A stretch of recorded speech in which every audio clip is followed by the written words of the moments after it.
Jason adored Melanie with everything he had. In his mind, marriage meant loyalty, trust, and growing old side by side. What he didn't realize was that the very person he placed his faith in was already betraying him. Jason worked as a construction supervisor, often spending long hours on the job to give them a comfortable life.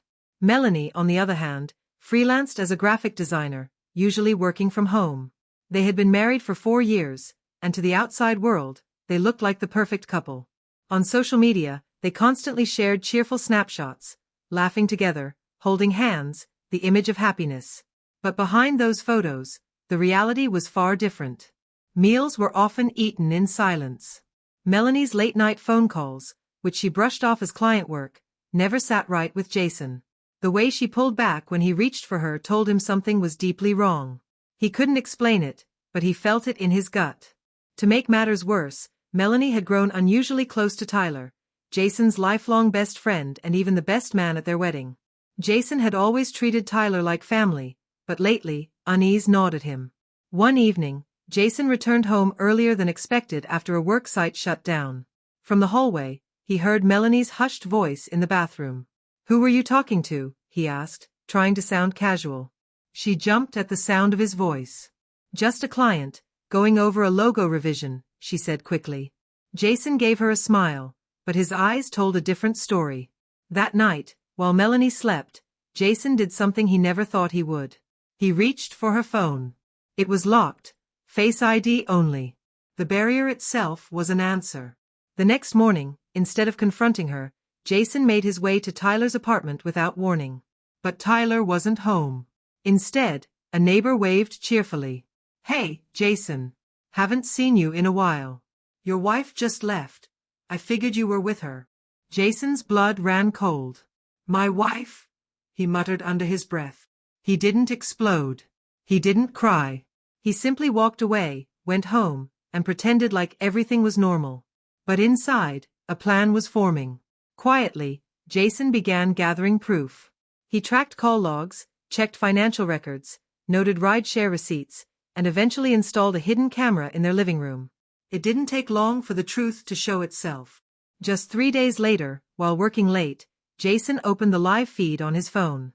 There was Tyler, stepping through his front door carrying a bottle of wine. Melanie, dressed in nothing but a robe, greeted him with a smile. Jason's jaw tightened as he hit record. He sat in silence, watching his worst fear unfold before his eyes. But instead of storming into the house, Jason chose patience. He wanted this to be unforgettable. The following evening, he invited both Melanie and Tyler to dinner, saying he had something important to share. They arrived casually, laughing as though nothing were amiss. Jason stood at the head of the table, raised his glass, and said, "I just want to say how thankful I am for the people in my life, especially the two of you." Melanie blushed. Tyler chuckled. And then Jason pressed a button on a small remote.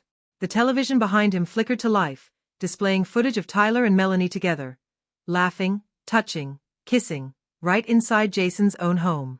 Melanie's wine glass slipped from her hand and shattered. Tyler went pale. Jason stared at them both, his expression cold.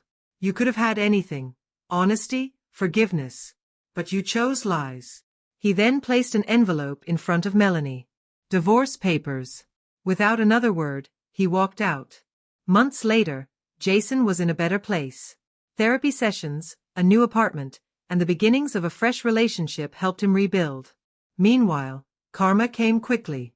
Tyler lost his job after the footage leaked online and was sent to his employer. Melanie tried reaching out, desperate and tearful, explaining that Tyler had abandoned her, that she was broke and alone. She begged Jason to believe she had changed. Jason listened quietly, then finally replied, "Sometimes God sends the storm, not to break you, but to show you who was never meant to be on the boat with you." And with that, he turned his back once more, stronger than ever. The final scene was Jason smiling, walking in the park with his new partner and their dog.